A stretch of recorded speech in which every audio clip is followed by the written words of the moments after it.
Hey paisanos, my name's Jay and you are watching the Saturday Super Show.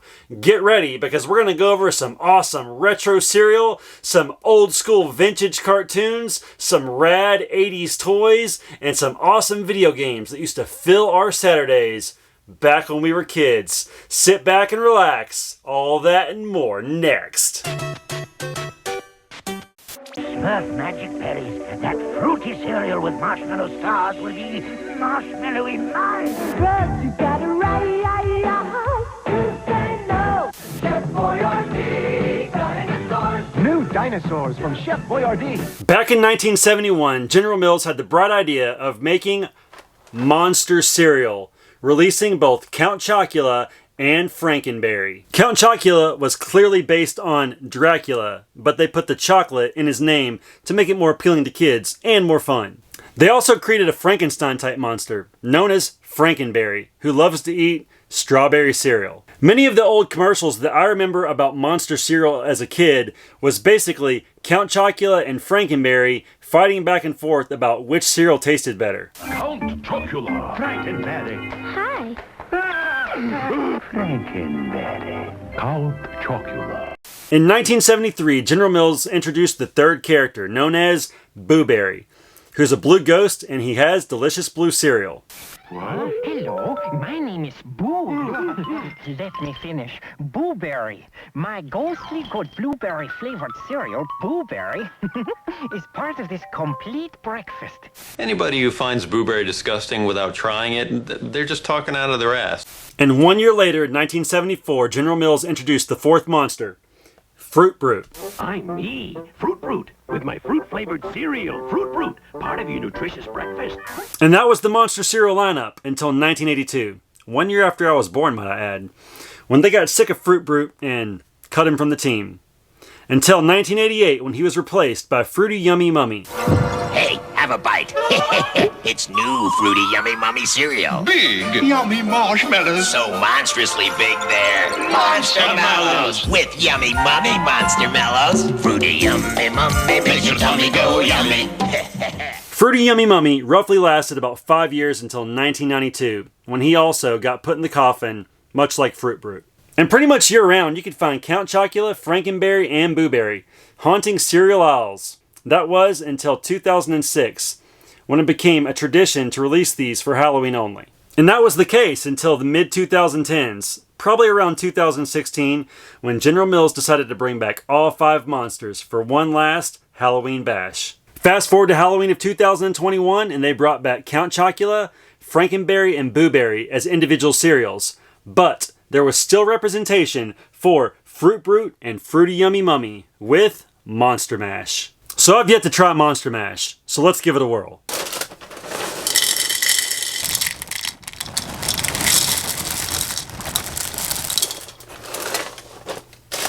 Alright, that's it. Let's test it out. Just in case you're wondering, I'm trying to be healthy. 1% milk.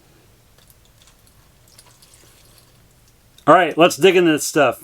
I'll take 2 or 3 bites and give you my initial reaction. Fruity Yummy Mummy makes your tummy go yummy. The conclusion?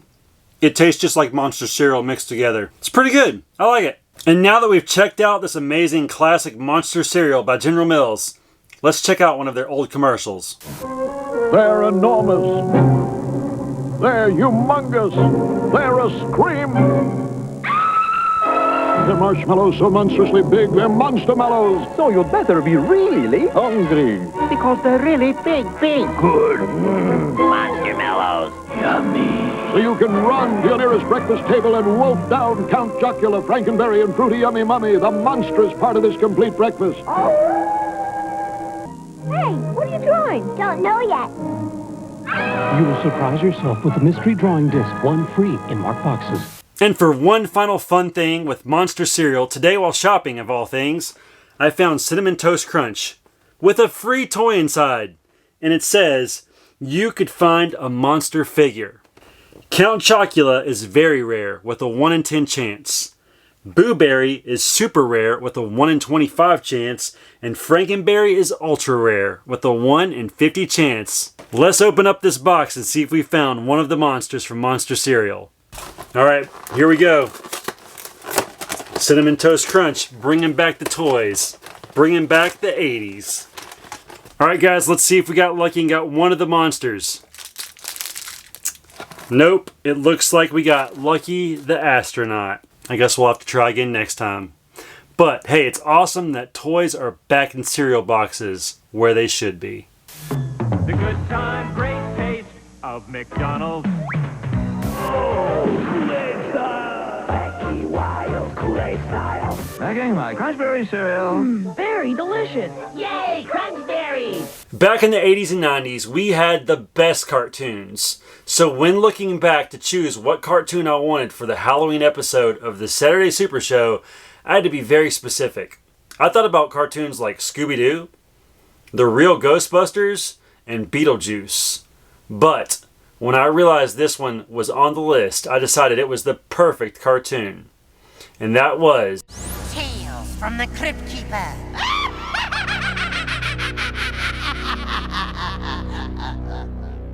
Tales from the Crypt Keeper was basically the child adaptation of HBO's Tales from the Crypt, which was made from the EC comics back in the 1950s.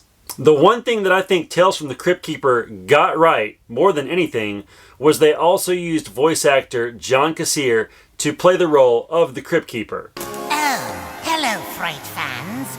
I've been feeling a little burned out lately, so I'm taking a last-minute vacation. I want to go someplace that's relaxed and scare-free. The show really captured the essence of the Crypt Keeper, giving him the ridiculous puns and his amazing laugh. I'm also really happy that they used the Crypt Keeper in the cartoon the same way they did in the show, to basically start off and end each episode. This week's Terror Tale. It's a little gem of ghastliness, I call, while the cat's away. And for those of you Nintendo fans watching, you might also remember John Cassier because he did the very first Legend of Zelda commercial. Zelda! Which way to go? Good times. Pee hands. Levers. Zelda! Zelda! Zelda! Tales from the Crypt Keeper ran 2 seasons in 1993 and 1994 before being canceled and ultimately brought back in 1999 under the title The New Tales from the Crypt Keeper. And in each episode there was some kind of a moral lesson that the kids who were watching were supposed to understand. For example, in the episode I recently watched called While the Cat's Away, you basically learned not to steal. What's so funny? This is it. This is where the treasure's buried. Boy, that was easy. Watch it, dork. We're stuck in here, Stu! Even if we could get out of here, a lot of good a P11 sand slicer is gonna do when you're inside a werewolf. Or maybe you'll just be riding at night if one of those vampires get you.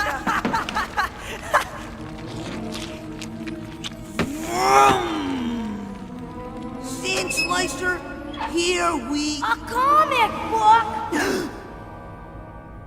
We did all this for a comic book? It's issue number 1. Issue number 1? Well, that's the primo! I'd hate to go through this for issue number 2! That's us, Stu! In this room! But how? We've been set up! Come on, Dwight. We didn't see no zombies.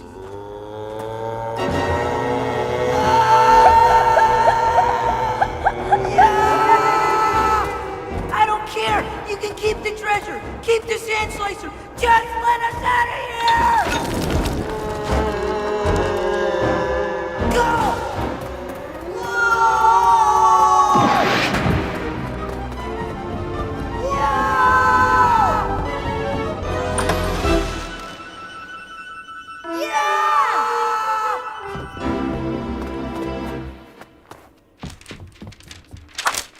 Keep it.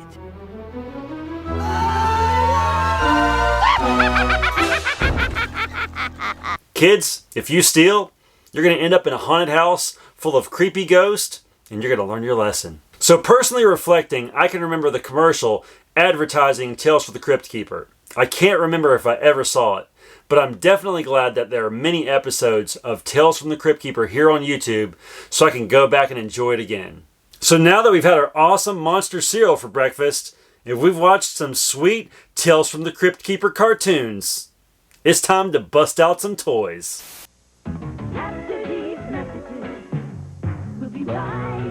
Only at Hardee's. Or Flower, or Thumper, or Bambi. When it came down to it, deciding the toy for the Saturday Super Show Halloween edition had to be a good one.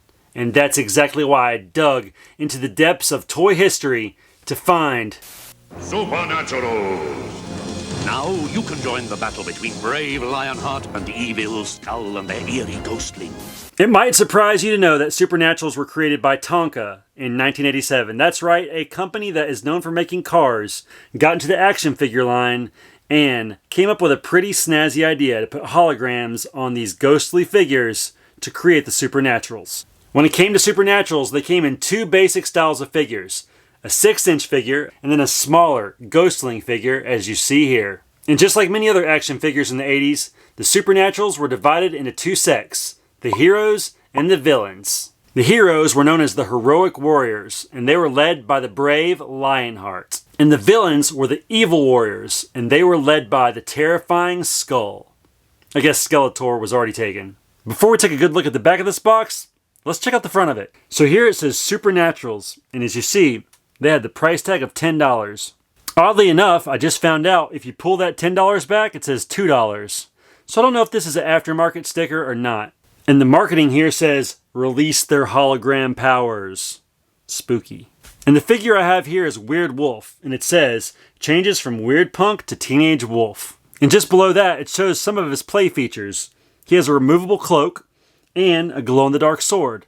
And also, in case you didn't know, their hands also glow in the dark. Also inside there's a comic book that I'd really like to take a look at. I probably should have ordered one, but I didn't. And now that we've looked at the front, let's check out the back of this Supernaturals box. On the top here it says, the Tomb of Doom is opened after hundreds of years. Free at last, heroic and evil warriors with strange and mysterious powers lead armies of spirit ghostlings into our world. Can Earth survive the battles of the Supernaturals? So let's start with the good guys. Spooks, who I actually have loose back there, was a court gesture that turned into a silly spook. I don't know what a silly spook is, but okay. Hooter, who went from a wizard to a wise old owl.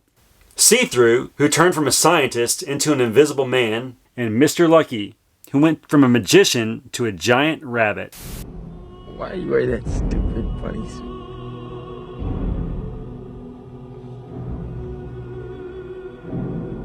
Why are you wearing that stupid man suit? I'm sure that was terrifying. Let's take a closer look at the ghostling figures that I actually have. So Spooks is actually the loose figure I bought. He transforms from a jester to a ghost.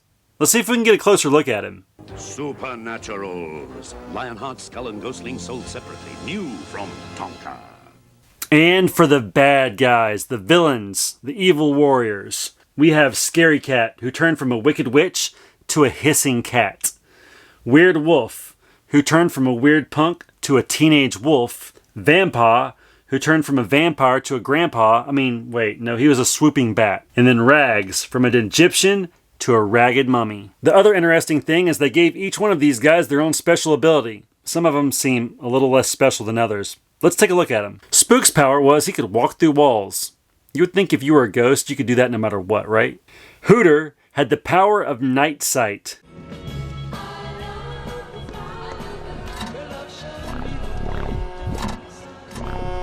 Congratulations, you can see in the dark. See-Through had the power of invisibility. Once again, seems like a common theme that ghosts should all be able to be invisible, right? And Mr. Lucky, his power was the power of seduction.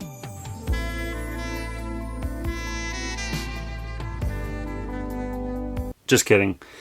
It was the power of magic. And the bad guy's power. Scary Cat could cast spells. Weird Wolf had a screeching sound. He annoyed his enemies to death. Hey, want to hear the most annoying sound in the world? Vampire had the power of night flight, but forget flying in the day. Not gonna happen. And Rags could use his tattered mummy wrap to wrap up his victims. I guess that's clever enough. And here on the back it says, note, for best results using direct sunlight or under normal household lighting. Images may appear hazy when used under multiple light sources or fluorescent lights. The Supernaturals eventually also came out with a playset called the Tomb of Doom, to which they could enter the ghostly world. Unfortunately, this toy line only lasted 1 year, and only one run of Supernaturals was created. And with that, it was 8 Ghostlings, 4 6-inch figures, 2 cars, the 1 playset, and 2 animals which they could ride, which I believe were dragons. I always remember wanting these things as a kid. I thought they looked pretty cool. They kind of reminded me of Visionaries, which is a similar toy. And I never got one, so this Halloween was my second chance. And for one final look at Supernaturals, we're going to check out a commercial made back in 1987. Bat Bomber starts the bat attack. Ghost Finder shoots Eagle's back. Fire the ram with ghostly gloom. Follow the skull to the Tomb of Doom. Put evil skull in the creepy coffin. Turn the key, the ghost world's got him. Spiders, bats, and snakes appear. The way to the ghost world is full of fear. Is it a ghost? Is it a man? Ah! It's a hologram.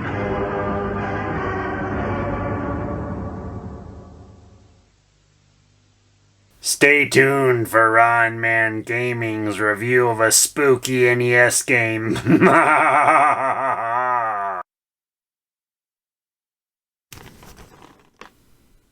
Potassium, oh my god, 0%. Oh my god. What is going on, guys? My name is Ron Man, and if you're anything like me, you're interested in retro video games. And when it comes to retro video games, well, you're in the right place at the right time. When it comes to spooky 8-bit video games, it's quite possible that the most well-known is Friday the 13th. It also happens to be one of the most misunderstood video games on the NES. Obviously based on the long-running horror film franchise, Friday the 13th for the NES came out in February of 1989, which was actually just a few months before the release of the film Friday the 13th Part 8. The NES game is not strictly based on any particular movie, just the franchise as a whole. Friday the 13th has you take control of 6 camp counselors with the goal of killing Jason Voorhees. The game takes place over the course of 3 days, and you only advance to the next day each time you defeat Jason. Once you kill him on the 3rd day, you've beaten the game. I said that this is one of the most misunderstood games on the NES. I mean, it seems like everybody hates this game. But is this game actually bad? I would say no. It seems like the problem is that a lot of people don't know how to play this game, and I wouldn't blame you. You're only given one clue at the start of the game. Use the torch to light the fireplaces. And even then, this clue is incorrect. You're actually supposed to use the lighter to light the fireplaces. The torch is a weapon and has nothing to do with the fireplaces. Okay, well what happens if you light all the fireplaces? Well, you get the flashlight. The flashlight makes it so you can better see doorways in the caves. But if you pay close attention and look at these rocks, you're able to see the doorways without the flashlight anyway. On top of that, you'll only want to enter the caves if you plan to fight Pamela Voorhees, who's an optional side boss. Okay, so let me get this straight. This game opens with an incorrect hint that leads to an item that's practically useless, all to find a side boss who you don't need to fight. Like I said, I don't blame anyone for giving up on this game. There's very little in-game instruction, but once you figure out how this game works, it's actually a ton of fun.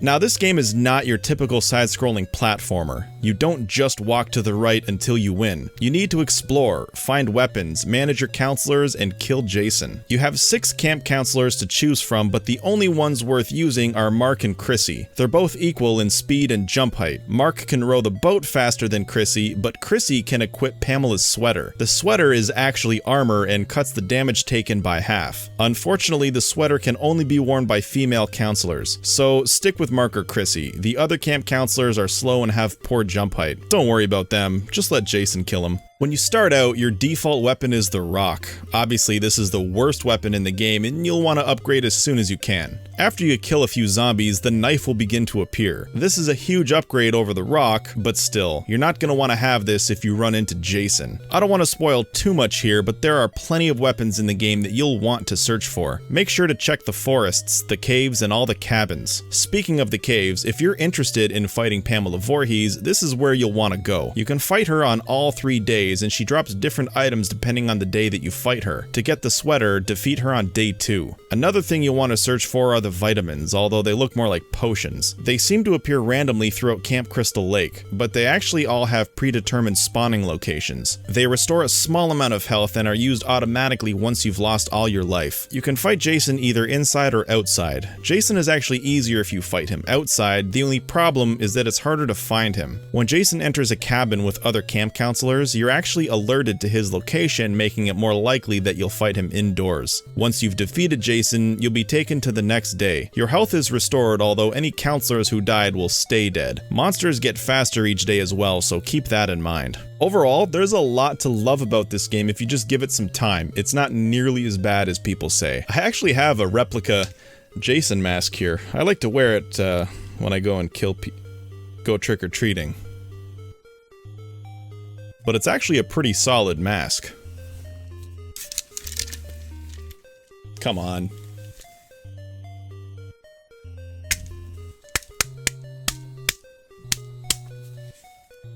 Yeah, you can, that would stop a puck. Alright guys, well that's it. You've made it through the first Saturday Super Show. Thank you so much for watching. I hope you enjoyed the delicious cereal, amazing cartoons, radical toys, and super retro video games. Come back next week and see what Ron Man and I, and possibly other guests, have for you then. Thanks for watching, and take care. And one last thing, I want to give Nico1998, that's spelled Niccio 1998, from eBay, a big shout out for giving me a sweet deal on the packaged Supernatural. Thanks a lot, buddy. I appreciate it. And I'd like to take a minute to thank all of my Patreons: Mark Bozak, Retro Reminiscence, Nintendo, Retroholic16, David Apuzzo, Retro Rick, Ernesto Anaya, how you doing, honey? Megadan29, Generation Gap Gaming, Philip Kelly, Alex Perez, and JLove81. Thank you guys so much for your continued support.